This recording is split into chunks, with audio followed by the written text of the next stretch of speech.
I just got a wrap over at QT by my place. I should go home, but I'm restless as fuck. I'm not going to be able to sleep tonight. I'm just not. I don't know that I've ever heard this song on the radio before. It's 9 Inch Nails off their first legit album. Pretty Hate Machine.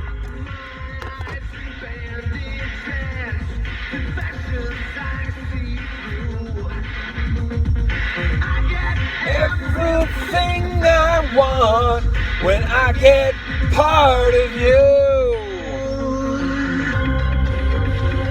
Surface deeper than flesh and bone, and offer it to me.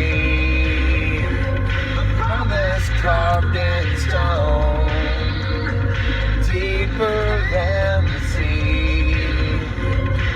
Almost flesh and bone, do something for me.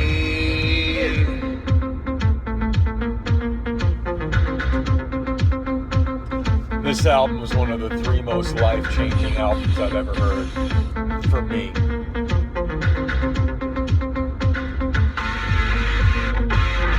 I should go home and just bust out that vinyl. I really feel more calm driving.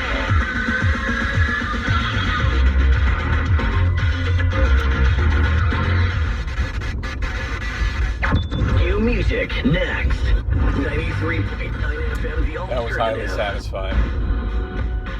I'm driving east on Thomas Road, passing St. Teresa right now. There's some homeless guy walking on the sidewalk on the south side, coming towards me. Walking towards 48th Street, pulling 2 shopping carts that were tied together. He had a train of stolen shopping carts. Why don't the police enforce that law? I'm not doing good at getting this story out.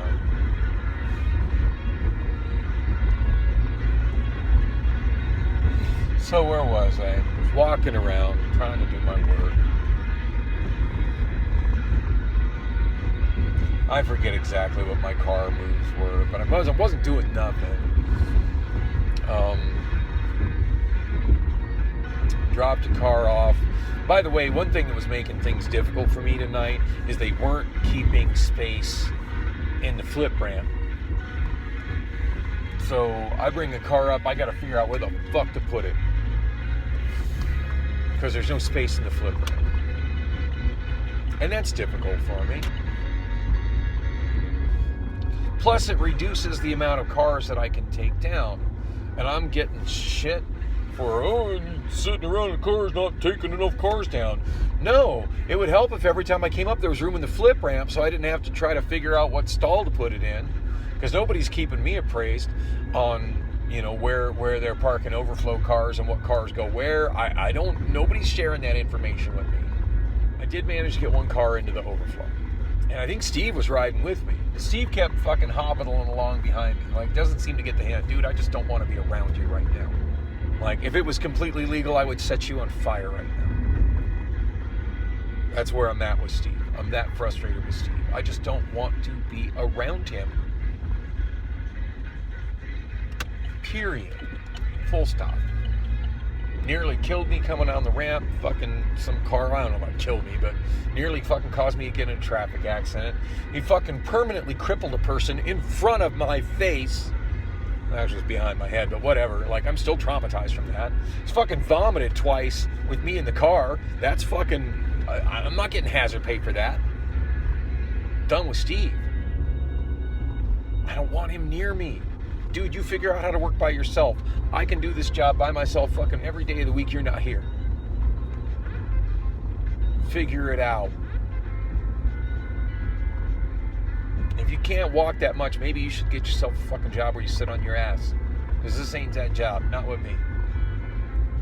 I'm not down for that at all. I mean, maybe if you could be productive while sitting on your ass, but so far you're failing miserably at that, and your driving fucking scares the fucking bejesus out of me.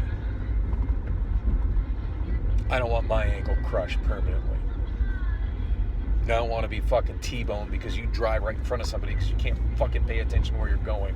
And you're driving in directions that make absolutely zero sense.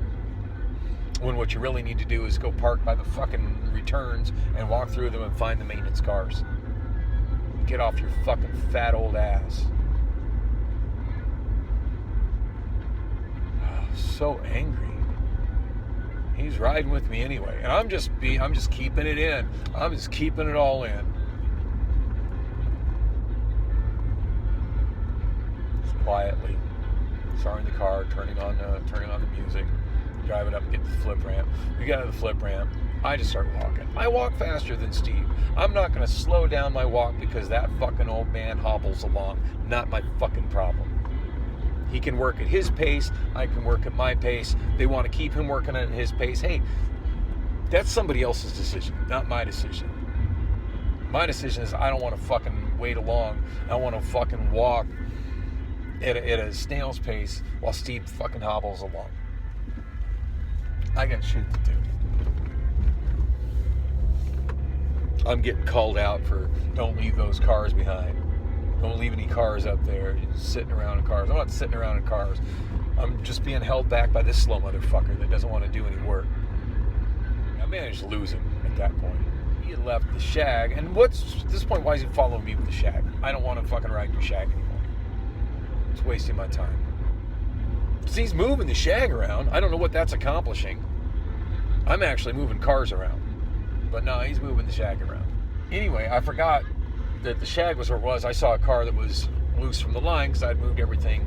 Actually, somebody else, I think Mercedes moved. By the way, Mercedes asked me if I knew Jesus. Yeah, he mows my lawn. Next question. Except I think he prefers to be called Jesus. That woman's a sweetheart. That's not a conversation I want to have with anybody these days. She'd moved those cars over to the line. And granted, it's not in its normal place, but it wasn't hard to find where the cars were lined up. And all it took was a little effort of going into the Hertz returns and seeing, oh look, there's a whole line of cars I have riding on most of them have riding on the window. Somebody made a maintenance line here. Anyway, I'm walking there, but I see one car that's not in the line, so I walk to check it, and I'm like, oh, that's Steve's fucking shag. And I walk away with disgust while I see Steve's hobbling along behind me. He did pick up the pace quite a bit, because I guess he didn't want me to fucking leave him behind. Dude, I'm leaving you behind. This is happening. I left you behind when you fucking vomited in front of me fucking twice in one day. I'm leaving you behind now. You fucking assaulted me with bad music for too many hours today. I'm over it. I'm driving south on Galvin Parkway, by the way. I'm in front of the Phoenix Zoo.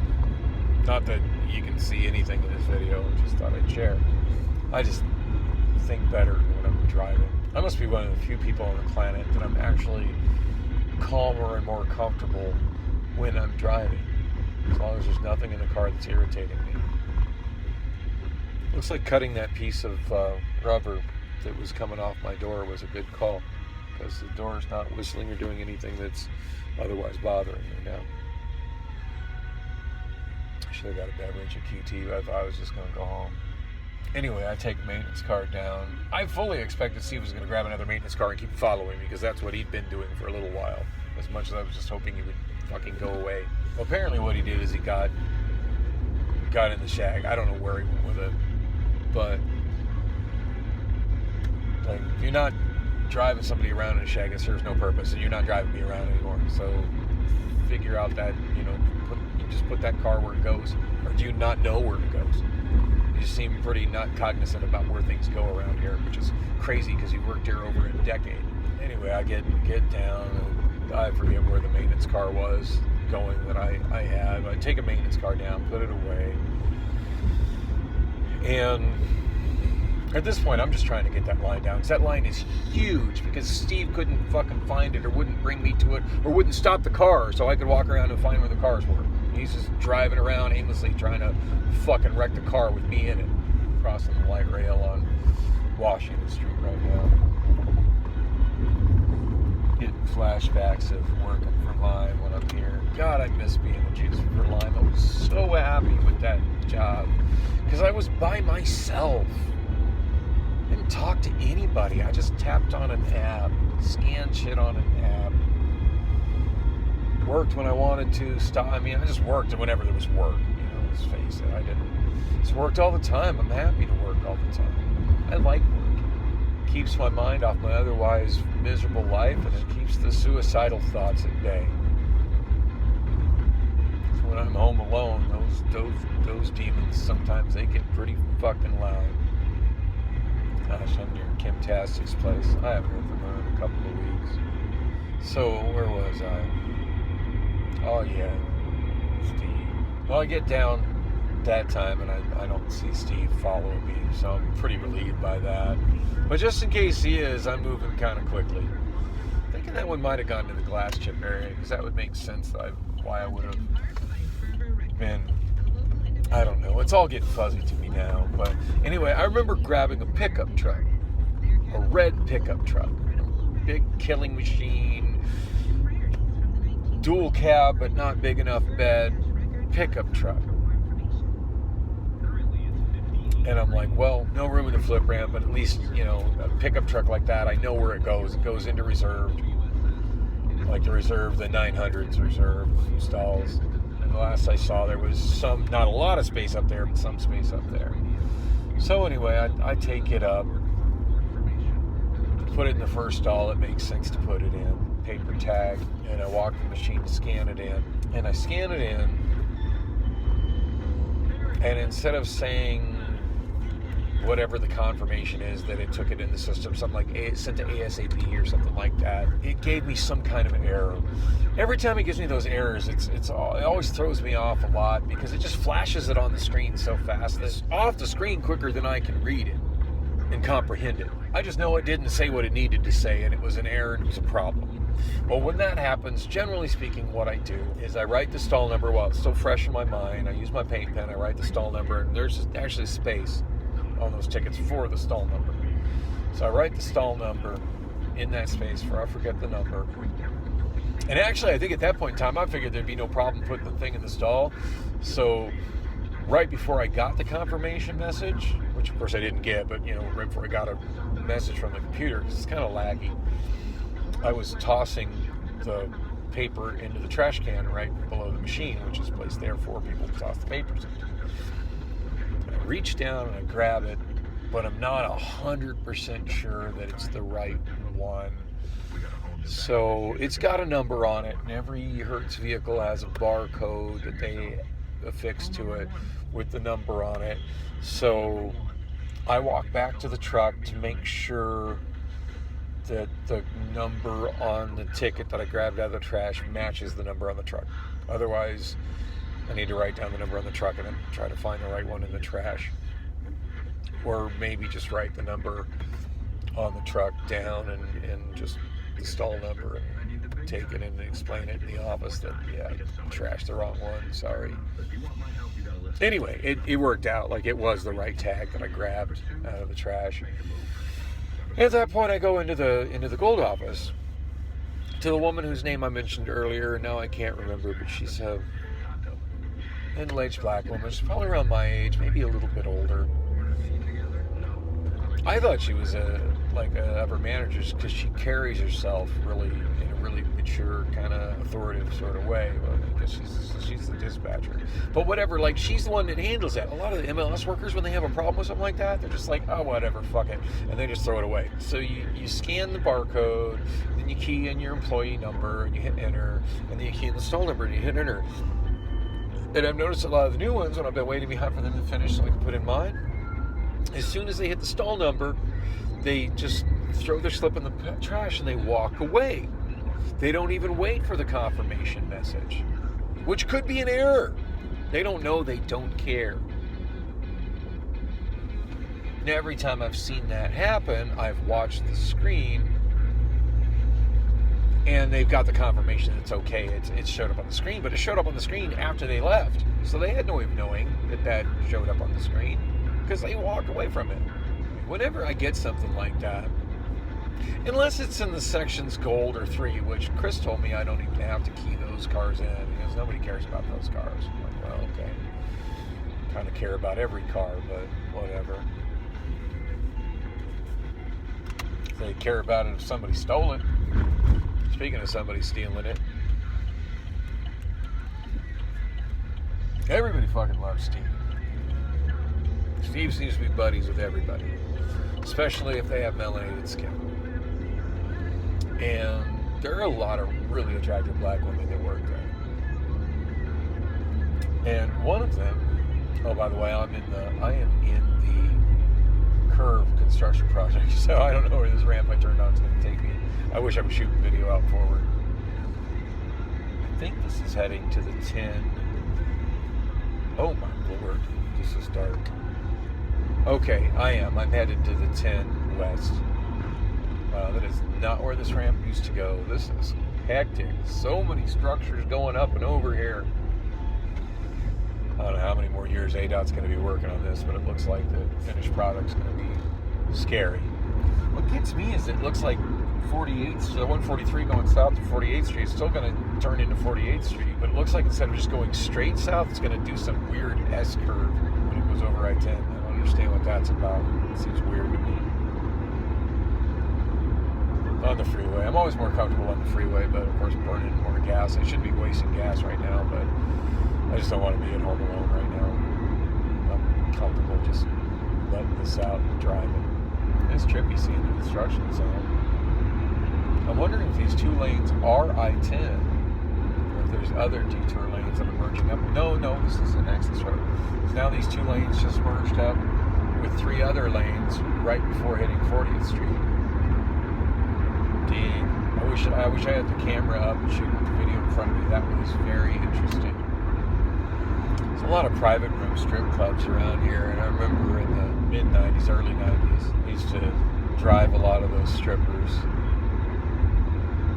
I was their cab driver. I never hooked up with any of them. Or did I? I might have hooked up with one. Most of them I just drove. I was their safe, comfortable, kind of expensive ride home. Some of them gave me free shows, though. I probably should have tipped them, but I didn't. It just was, at that point, it's not a free show. Now I forget where I was with this whole story. And we get on I-17 and go around downtown. Looking off to the right, seeing the Air Force Base where my dad used to work on the south side of Sky Harbor. The one big hangar building still looks the same. At least I think that's a hangar building. Same as how I remember it. Still has a sign there that says Air National Guard. It's like one quick sign that you pass by coming off the bridge for the river, Salt River, right before the split on I-10. Whoa! About to change to the right lane. Somebody's very easily passing me on the right. Not staying in his lane very well either. Big pickup truck. Yeah, so I get an error at the machine. Whenever I get those, I bring them into the office. And I turn in the slip to whoever's available, but it's usually that one older woman who I thought was, I still don't even understand what her job is as a dispatcher. All I know is when I bring her those tickets, she seems very grateful about it. She's like, thank you. And she even commented like, God, you're like the only one that ever does that. Thank you for keeping things straight. Because, I mean, sometimes they're looking for cars and they can't find them. And this is a king cab pickup. We don't have a lot of really, a lot of pickup trucks. Like, we had a lot of ginormous SUVs. But if someone looking specifically for a truck, like, sometimes we just don't have them. I did run into a customer later that was specifically looking for a truck. He was looking for something with a smaller cab and a bigger bed. And he said that, the bed's so small. I said, well, welcome to modern trucks. So they just don't make them like my old 76 Chevy. And then him and I were talking about trucks that we had back in the 80s. I'm guessing that dude was probably about 8, 9 years older than me. But we were definitely on the same page about missing what trucks were like in the 60s, 70s, and 80s. And what a joke trucks are now, how they're just so ginormously big, but they have little itty-bitty beds. Good for a couple boxes of groceries from Costco, but not any good for hauling. The size he said he needed, he's probably needing to haul lumber. Anyway, at least I was able to explain to him. It's like, well, this is between here and here and there is where you're going to find them if you can find any. I said, sorry, this is the one truck I know it's there because I brought it here earlier. Anyway, back to when I was bringing it, and the one gal whose name I forgot already, she thanked me for bringing it in there. Well, at this point, like, I'm already at the gold office, so it just makes more sense for me to walk back over to Dollar, because I haven't been over to Dollar Returns in a while and see if there's anything in their maintenance line. That, and I'm thinking I'm less likely to run into Steve there, because I'm really not wanting to see Steve right now. When I get there, there's no maintenance cars, which is odd. There's usually always at least one maintenance car over there, but there's no maintenance cars at all. So I walk through the lines where they're doing the returns, see if there's any maintenance cars there, and I don't see any. At that point, I'm thinking, well, I don't think there's any point in me going down the stairs. I need to get myself back over to the Hertz maintenance line. There's a whole bunch of those. I'm sure Steve isn't getting them done. I'm trying to think, like, what's the most logical way for me to do that. And I see that there's a Chevy Bolt there. I'm thinking, well, little Anthony and Sheldon, I just want to call him Poindexter and the Angry Elf, but anyway, they're both working, and they're working together as a team. And by the way, I've been getting along great with both of them lately, so those nicknames are stuck in my head. It is what it is. So it's not like I need to move electric vehicles. Like, they're on it, but all the other vehicles there presumably should be going down to the Dollar Car Wash.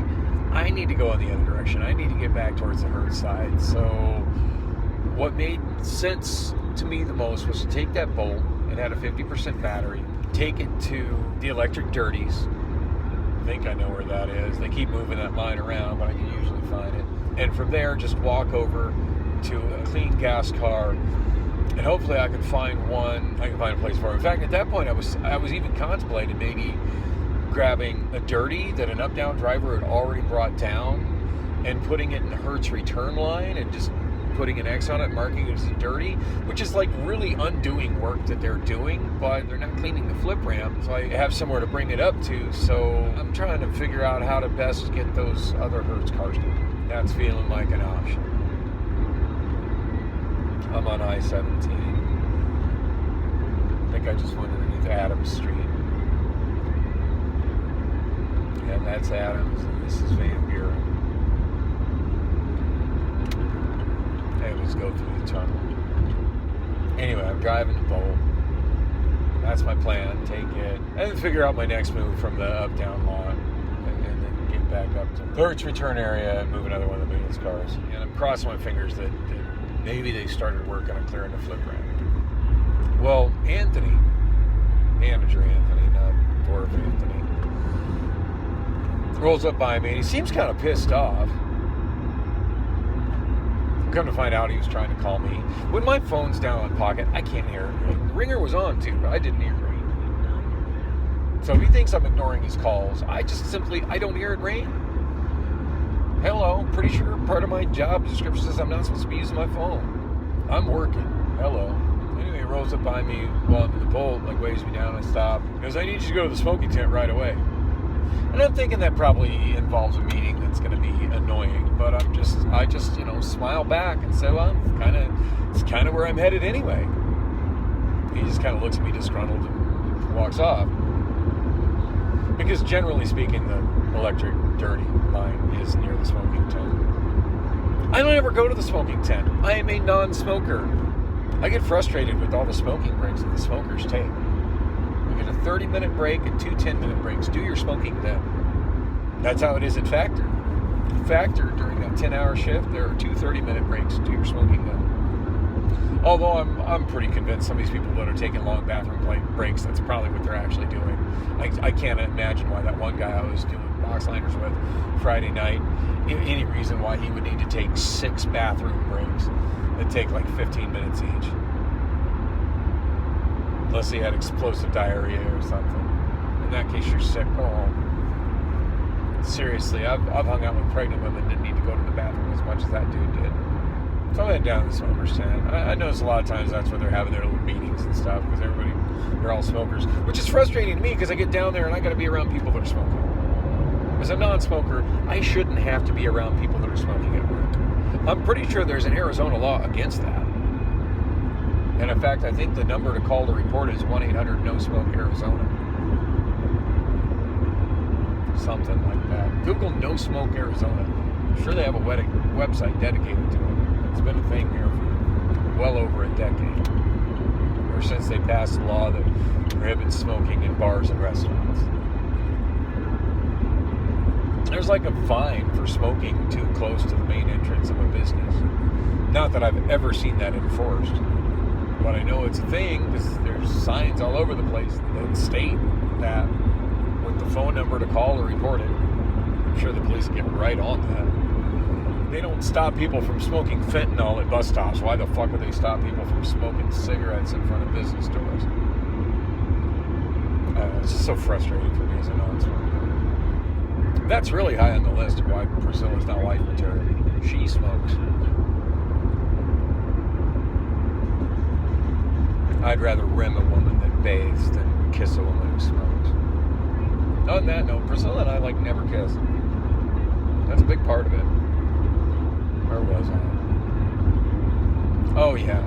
So I get down to the smoking tent, and Jesse's finishing off having a conversation with Steve. Steve looks pretty pissed off. There's somebody sitting there smoking, so of course I'm getting secondhand smoke. Not fond of getting secondhand smoke. I'm just sitting there. And then Jesse turns to me and he's like, well, we call Monique, and Monique just said to send you both home, and you can come in tomorrow and discuss it with her. I'm like, really? You're going to make me lose money? It's like, look, I feel bad about it. It's not fair. He goes, it's fucked up that Anthony's making me do his dirty work. I couldn't agree more. Why is Anthony delegating that to Jesse? Jesse should be taking care of the up-down crew. Hell, I think of all the things I said to him at one time we got in a big argument where I almost quit 2 months ago. I think that was probably the thing that pissed him off the most. I could have called him dirty names and it would have pissed him off nearly as much as when he was kind of getting in my grill. And I'm like, don't you think you should be leaving me alone and go take care of your up-down crew? As far as I can see, you're not doing your job. Your job is directing that up-down crew.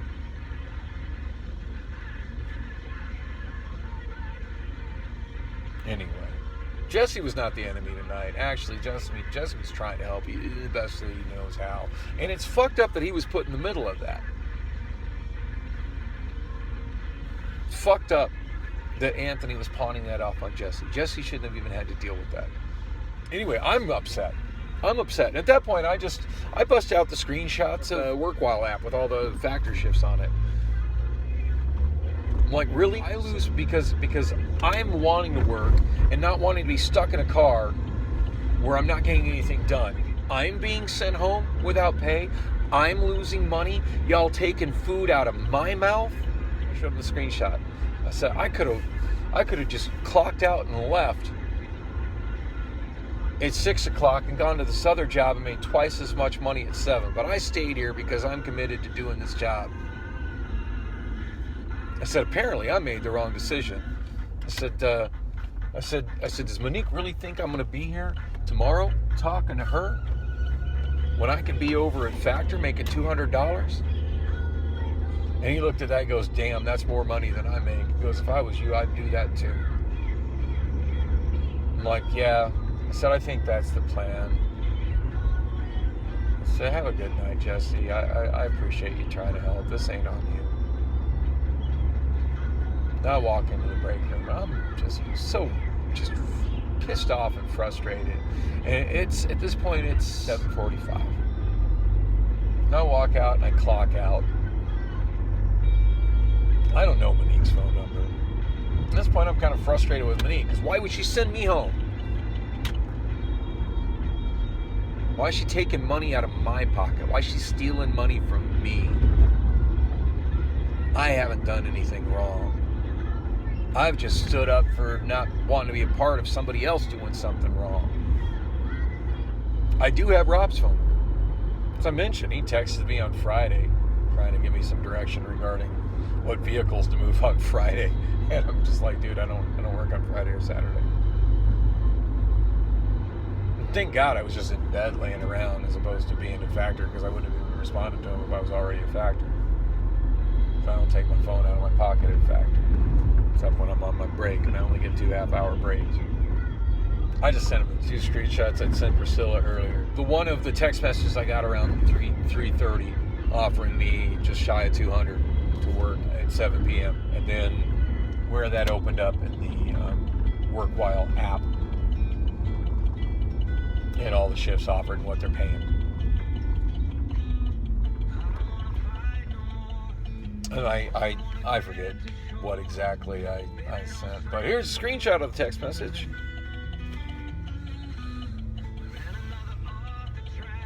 Yeah.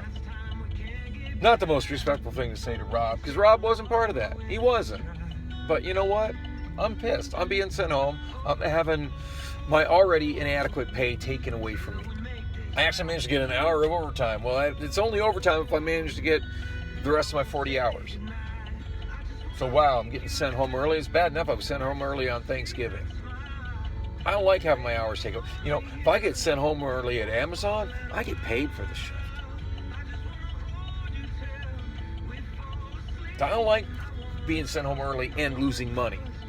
You want to send me home early and pay me, that's one thing. You send me home early and I don't get paid? No, that's a problem. Them fighting words. So, oh wow, they're spraying down the bus stop, 44th Street, northbound from McDowell. I'm almost home.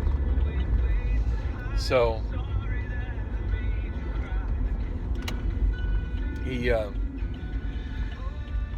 I said that.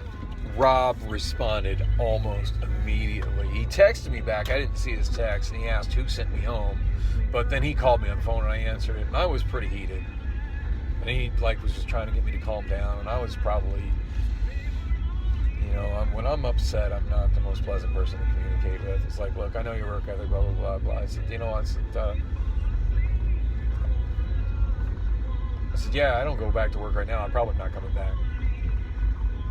So this is where I was. I'm just like, my other job's offering me way more money and less headaches. And I told him what Davey had said. I'm I'm not sitting in cars. I'm working. They think I'm not getting work done because all the cars aren't coming down. It's because I'm busy on the lot. I said, I'm taking direction for Barry. He asked me who Barry is. Really? I had to explain to Rob who Barry is and who Chris is. It's like, yeah, maintenance is another department, blah, blah, blah. He goes, can you come in and talk to me tomorrow? I said, well, I got court tomorrow. I said, well, I'll try. I'll come there after court.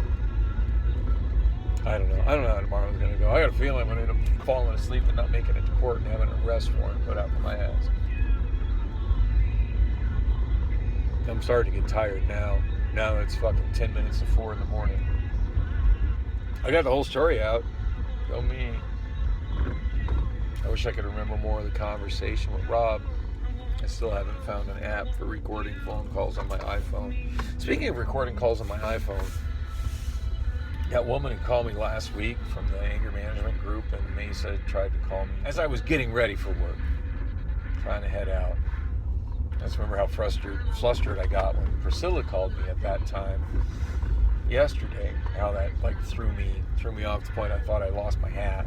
So I just didn't even answer that. I wasn't up to having that conversation. Now I'm trying to get ready for work. But yeah, I don't want to have another conversation with that woman until I can record it.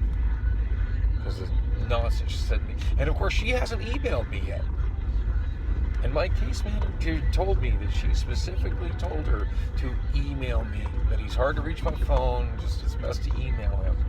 I don't know what this woman's aversion to email is, other than if she puts something in writing, then she's going to be accountable for it. And I guess she feels that she's not accountable for things she says on the phone. But I'm going to hold her accountable for it because I'm going to record those conversations. I'm going to get, as soon as I get inside, that's what I'm going to work on, is getting myself an app for the iPhone for recording calls, because I know they make those apps. I know they do. I wish I would record that call with Rob. Because I know in the midst of this, there's some conversations with Jesse on the phone too. Those are mostly good. I was just so frustrated. It's just not good for my mental health. I just need to be able to work, to be left alone and do my work. My work ethic shouldn't even be questioned at this point.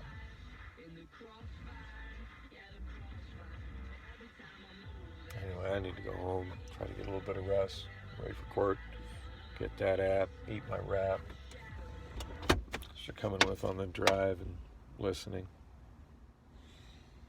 Don't really have anybody in my life to talk to, so hey, there's a whole world on YouTube.